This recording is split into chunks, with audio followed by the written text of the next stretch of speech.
You flower children, you punks, you ravers, you Miss Ruby, I give you that rocket poet, John Cooper, Clarke.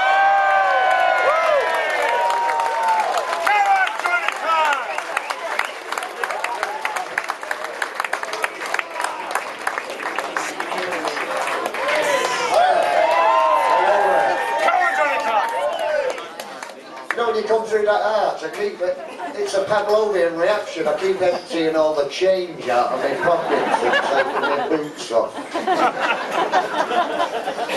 And then imagine my surprise and joy that when I find that instead of a Ryanair, it's you guys. I don't have to go anywhere. I hate travelling, it narrows the mind.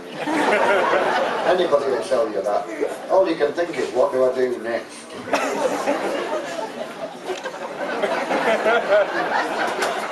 That's a glimpse of existentialism. That's what John Paul Sartre had in store for you all. You know, when he invented that philosophy of living in the moment. That's the reality, is Heathrow Airport. What do I do next? Get undressed. Alright. You always do as you're told, don't you? You know that Rod Liddell, I was reading him in the Spectator, and apparently he says for £3, and in a bit it's going to be a law that you have one. And then all hell will break loose. Because on the continent already, if you've got a car, you must be in possession of a high-vis tabard. In case your car breaks down when it's night time or whatever, it's a health and safety issue, court of human rights, etc., blah, blah, blah. You've got to have one if you've got a car, otherwise it's 6 months in the Bastille. Hard labour. Hard time. No questions asked. So you've got to have one, but it's not compulsory here yet. But Rod Liddell, he went and bought one, he said, they're available for £3.50 in Halfords. And he went and bought one. And then immediately, he said that he kept it on, like, went out of the shop and immediately started telling people what to do. Everybody did it, without exception. He says, I've got a confession to make. I even sent 15 people into a busy road. Just to prove the point. I'm sorry you can't walk on this bit of pavement. You'll have to walk in the road. That's all he said. No qualifications or paperwork or anything. You know. You'll have to walk in the road. And everybody did it on the strength of this gay low waistcoat. Available in Halfords for £3. Anyway, I'm glad I read it. I'm going to get one on Monday. Sounds like a gas, doesn't it? You know, telling people what to do. Terrific. The buck stops here. Pushing people around. So I've not got many ambitions left. I'll tell you about it later, my 3 remaining ambitions. One of them was recently came true, and I'm very happy about it. So remind me of it later in case I forget. But before we start, carry on, it's necessary. It's necessary. Whenever I say that word, I remind myself of Harry Andrews in Educating Mr. Sloan. For some reason. It's necessary, I'll grant you. Did you hear that? I know, Johnny, I'm feeding caviar to swine. Thank God for you. Johnny Green, ladies and gentlemen, and no, he isn't an audience plant. It's a perfectly spontaneous reaction to the, because it's not generally known that I'm a gifted impressionist. By that I mean, I don't mean that Vincent van Gogh's got anything to worry about. I'm talking about more than Mike Yarwood.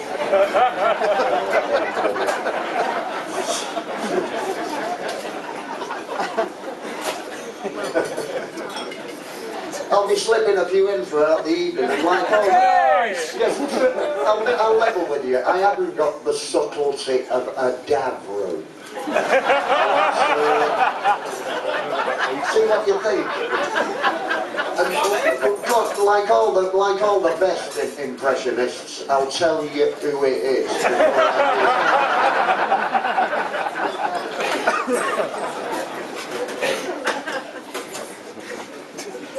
But let's get the unpleasantness out of the way from the beginning, ladies and gentlemen. It's incumbent upon me now to observe a few protocols. I'm afraid I got here rather late, and this is the official guest list. I've got to read it. I'm afraid this is the official guest list, and I'm afraid if you're not on this list, well, I'm sorry, but you'll have to buy a ticket. Unless, of course, you bought a ticket already. I'm not a fucking animal. You know, you don't have to pay it twice. That's optional.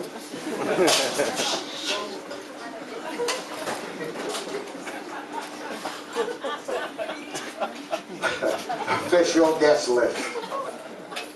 Official guest list.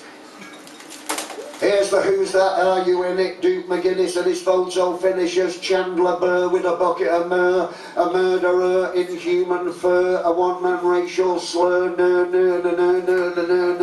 not forget her. Charlie Davidson and his Harley Davidson, Nevada Bob and his lazy lob, Argyle Pete and his stocking feet, J.R. Justice and the I always get that one. J.R. Justice and the VIPs, anybody who speaks Maltese. Jerry Hall, she's very tall, and all of her Uncle Tom cobblers and all, from the Albert Hall, Get Carter, Frank Sinatra, Jeffrey Archer and his sudden departure. Clint Bilton, Clarice Hilton, from east of Sweden, Peter Stilton, Jack Shitton, the Zeros, borderline unpleasant heroes, Jimmy Zilch and the Scandaleros, Billy Dos Sombreros, Zorba and his Hellenic Shapiros, Sad Clown and his tragic Pieros, Prince Baron the Emperor Ming, Big Ted the Kidney King, Lord Fraud and Angus Maud, Bill Ward and his own accord, El Vengador y los Vengadores, Little Ronaldo, his sister Dolores. Admit anybody who knows my brother, but anybody who says she's the mother of any child I might have sired who ain't my wife and yet she's wired. If you let her in, you're fired. I'm mugging you off as I make this mark, authenticated by J.C. Clarke.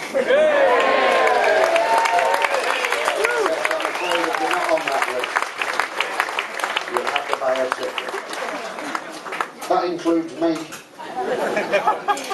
I wouldn't recommend you do something I wouldn't do. Yes. Excuse me. I get asked a lot of questions in my business. Usually, Johnny, why?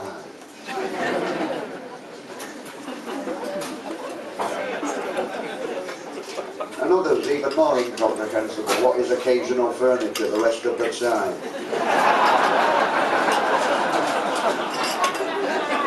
Why is there only one Monopolist Commission? What does cheese say when it's having its photograph taken?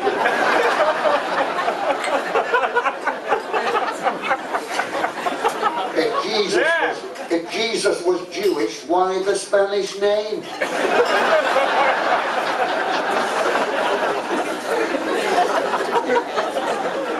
Here's one for the many. Here's a question, a specialised question for the many marine biologists that I assume are in the audience. Now there, I'll ask you, we'll do a box pop on it. Any marine biologists in the house? Yeah! I knew there would be. Listen to that. In the capital, even here in the capital, you know, even in landlocked Derbyshire where I was last week, you know, where you couldn't get further from the beach if you tried. There was an embarrassment, a gaggle, a show, a school, a swarm, of whatever the collective noun is for marine biologists. That's what they were there. And then some. It was Marine Biology Central. That's because of the blue planet. Everybody wants to know what's going on under the waves thanks to the blue planet. So it's Richard Attenborough you've got to thank for this renewed interests in matters aquatic. Actually, David. Richard's an actor, he don't know fuck all about it.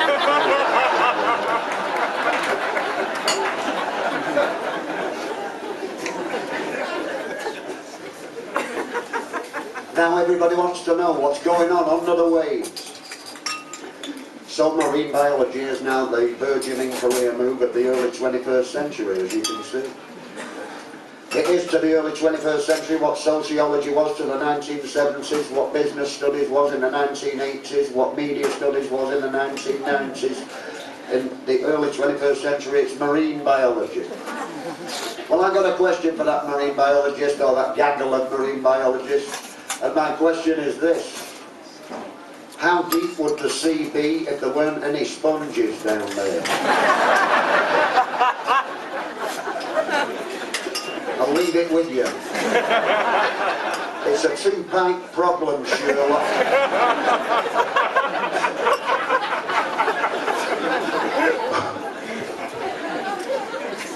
No, I'm not taking that silence as a no, because marine biologists are a shy, retiring breed, engaged as they are in their esoteric fields of study. Very often the social graces, if not the social services, as I so nearly said, pass them by.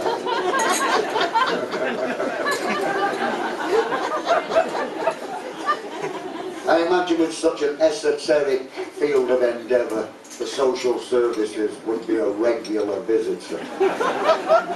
One of them where you can't get a job, really, isn't it? There's only so many aquariums.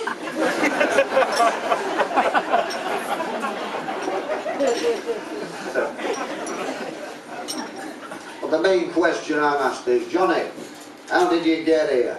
And I tell them in a normal manner, my mummy and daddy loved each other very much, they went courting, then they got engaged, then they got married, then one thing led to another, nature took its course.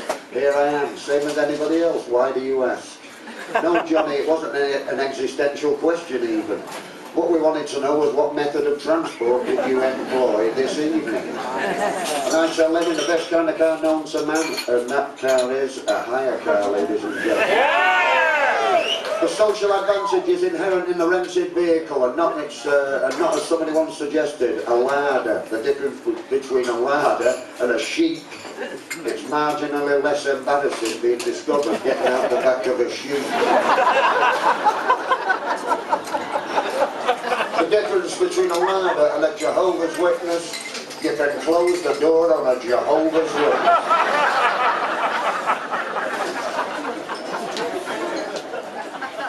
So here it is, hire car for these very reasons. Double park, don't lock the door, push the pedals through the floor, give it loads and then some more. It's a hire car, baby, grip the stick, grind those gears, watch that distance disappear. Never be yours in 1,000 years, it's a hire car, baby. Hire car, why would anybody buy a car? Bang it, prang it, say ta-ta. It's a hire car, baby. Bad behaviour on the street, save yourself a couple of sheets, collision waiver, keep it sweet. It's a hire car, show this motor no respect, bump it, dump it, can't correct. What else did the firm expect? It's a hire car, baby. Hire car, why hot wire a car? Whenever you require a car, hire a car, baby. Drive that motherfucker anywhere, just like you don't care. Put it out the wear and tear. It's a hire car, pray the person who hired it last didn't drive it quite this fast. This dog in a dungeon does not last. It's a hire car. Try not to kill yourself or injure anybody else. Don't forget to fasten your belts. Rent it, dent it, bang it, prang it, bump it, dump it, scorch it, torch it, crash and burn it, don't return it. Lost deposit, let them earn it. Who